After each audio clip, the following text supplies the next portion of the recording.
Bedtime Stories for My Sister Juniper. The Princess and the Goblin by George MacDonald. Chapter 9. The Hall of the Goblin Palace. The sound of many soft feet followed, but soon ceased. Then Curdie flew at the hole like a tiger, and tore and pulled. The sides gave way, and it was soon large enough for him to crawl through. He would not betray himself by rekindling his lamp, but the torches of the retreating company, which he found departing in a straight line up a long avenue from the door of their cave, threw back enough light to afford him a glance round the deserted home of the goblins. To his surprise, he could discover nothing to distinguish it from an ordinary natural cave in the rock, upon many of which he had come with the rest of the miners in the progress of their excavations. The goblins had talked of coming back for the rest of their household gear. He saw nothing that would have made him suspect a family had taken shelter there for a single night.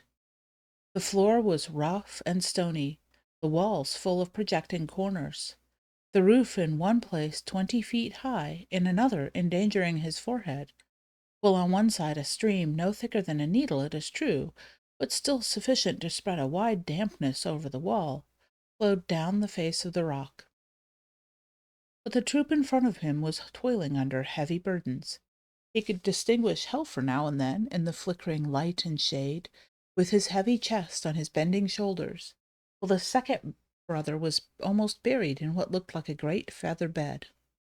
Where do they get the feathers? Thought Curdie. But in a moment the troop disappeared at a turn of the way, and it was now both safe and necessary for Curdie to follow them, lest they should be round the next turning before he saw them again, for so he might lose them altogether. He darted after them like a greyhound. When he reached the corner and looked cautiously round, he saw them again at some distance down another long passage. None of the galleries he saw that night bore the signs of work of man, or of goblin either. Stalactites, far older than the mines, hung from their roofs, and their floors were rough with boulders and large round stones, showing their water must have run. He waited again at this corner until they had disappeared round the next, and so followed them a long way through one passage after another. The passages grew more and more lofty, and were more and more covered on the roof with shining stalactites. It was a strange enough procession that he followed, but the strangest part of it was the household animals which crowded amongst the feet of the goblins. It was true they had no wild animals down there, at least they did not know of any, but they had a wonderful number of tame ones. I must, however, reserve any contributions towards the natural history of these for a later position in my story. At length, turning a corner too abruptly, he had almost rushed into the middle of the goblin family, for there they had already set down all their burdens on the floor of a cave considerably larger than that which they had left. They were as yet too breathless to speak, else he would have had warning of their arrest. He started back, however, before anyone saw him, and retreating a good way, stood watching till the father should come out to go to the palace. Before long, both he and his son Helfer appeared, and kept on in the same direction as before, while Curdie followed them again with renewed precaution. For a long time he heard no sound except something like a rush of a river inside the rock, but at length what seemed the far-off noise of a great shouting reached his ears, which, however, presently ceased. After advancing a good way farther, he thought he heard a single voice. It sounded clearer and clearer as he went on, until at last he could distinguish the words. In a moment or two, keeping after the goblin around a corner, he once more started back, this time in amazement. He was at the entrance of a magnificent cavern, of an oval shape, once probably a huge natural reservoir of water, but now the great palace hall of the goblin. It rose to a tremendous height, but the roof was composed of such shining materials, and the multitude of torches carried by the goblins who crowded the floor lighted the place so brilliantly that Curdie could see to the top quite well. But he had no idea how immense the place was until his eyes had got accustomed to it, which was not for a good many minutes. The rough projections on the walls, and the shadows thrown upwards from them by the torches made the sides of the chamber look as if they were crowded with statues on brackets and pedestals, reaching in irregular tiers from floor to roof. The walls themselves were, in many parts, of gloriously shining substances, some of them gorgeously colored besides, which powerfully contrasted with the shadows. Curdie could not help wondering if his rhymes would be any use against such a multitude of goblins as filled the floor of the hall, and indeed felt considerably tempted to begin his shout of 1, 2, 3, but as there was no reason for routing them, and much for endeavoring to discover their designs, he kept himself perfectly quiet, and peering round the edge of the doorway, listened with both his sharp ears. At the other end of the hall, high above the heads of the multitude, was a terrace-like ledge of considerable height, caused by the receding of the upper part of the cavern wall. Upon this sat the king and his court, the king on a throne hollowed out of a huge block of green copper ore, and his court upon lower seats around it. The king had been making them a speech, and the applause which followed it was what Curdie had heard. One of the court was now addressing the multitude. What he heard him say was to the following effect.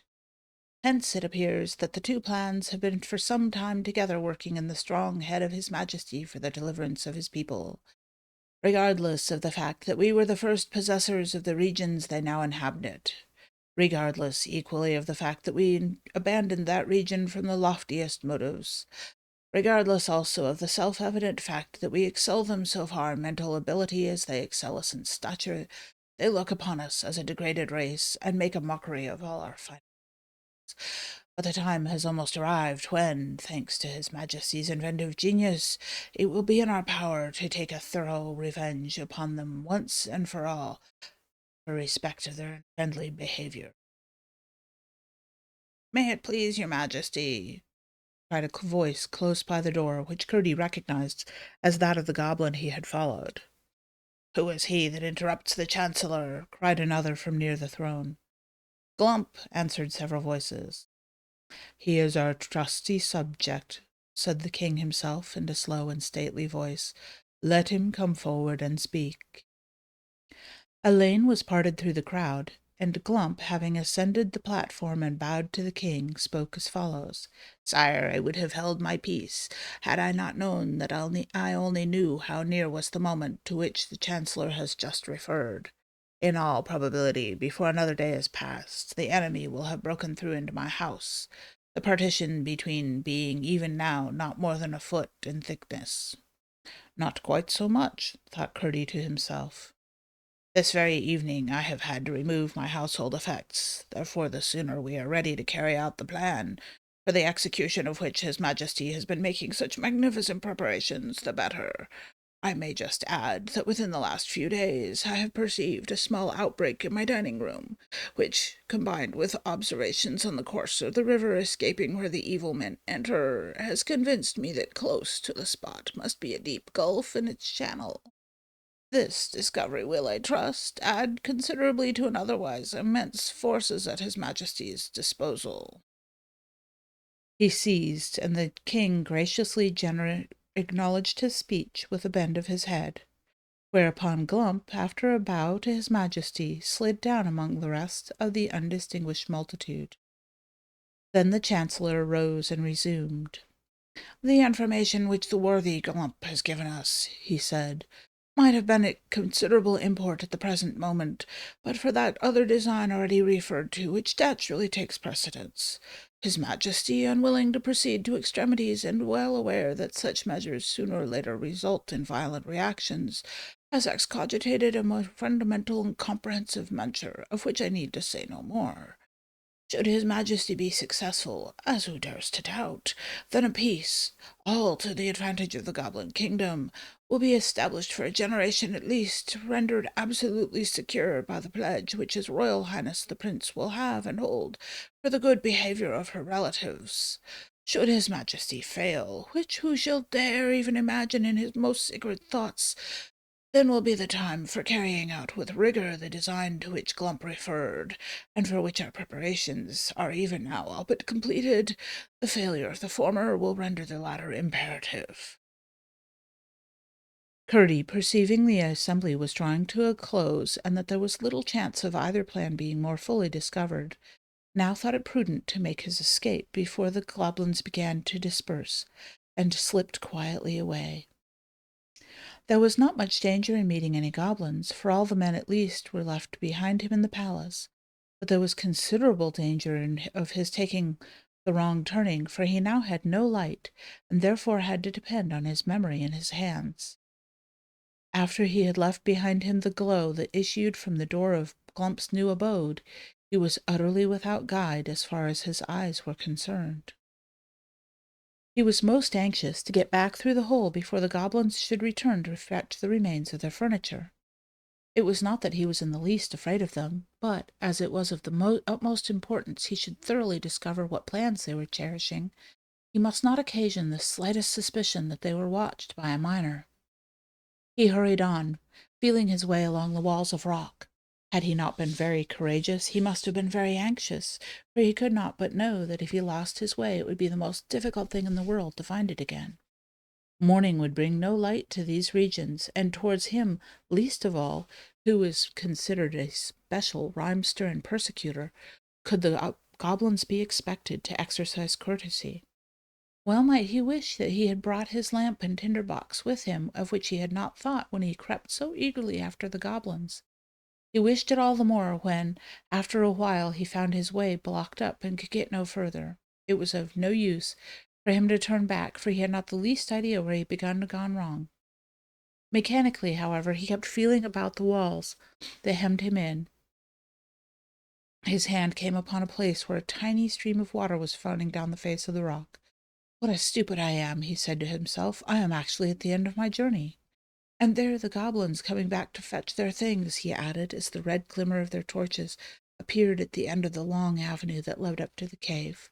In a moment he had thrown himself on the floor and wriggled backwards through the hole. The floor on the other side was several feet lower, which made it easier to get back. It was all he could do to lift the largest stone out of the hole that he had taken out before, but he did manage to shove it in again. He sat down on the ore heap and thought. He was pretty sure that the latter plan of the goblins was to inundate the mine by breaking outlets for the water accumulated in the natural reservoirs of the mountain, as well as running through portions of it, while the part hollowed by the miners remained shut off from that inhabited by the goblins. They had no opportunity of injuring them thus. But now that a passage was broken through, and the goblins' part proved the higher in the mountain, it was clear to Curdie that the miner could be destroyed in an hour. Water was always the chief danger to which the miners were exposed. They met with a little choke damp sometimes, but never with the explosive fire damp so common in coal mines. Hence they were careful as soon as they saw any appearance of water. As a result of his reflections while the goblins were busy in their old home, it seemed to Curdie that the best to build up this whole of this gang, filling it with stone or clay or lye, so there should be no smallest channel for the water to get into. There was not, however, any immediate danger, for the execution of the goblin's plan was contingent of the failure of that unknown design which was to take precedence of it, and he was most anxious to keep the door of communication open, that he might, if possible, find out what the former plan was.